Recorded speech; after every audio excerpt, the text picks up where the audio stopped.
Hello, ka-organic! Good afternoon! So, nandito ako ngayon sa aming gulayan. Ayan, curly lettuce. Isang long plat. Ito siya na curly lettuce. So, mag-weeding tayo. Magbunot tayo ng damo.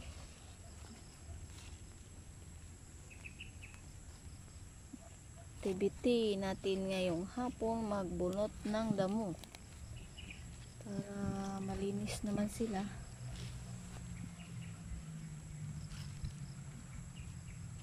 Curly lettuce.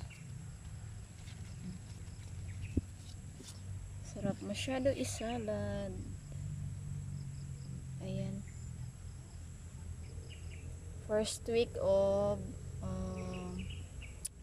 August, ito siya ma-harvest. Ayan. Hanggang doon yan siya sa dulo. So, magkapal pa yan dito. Yung mga space na ganito, ano pa yan siya? Ma-occupy pa. Ayan. So, yun lang muna. Go organic! Curly lettuce.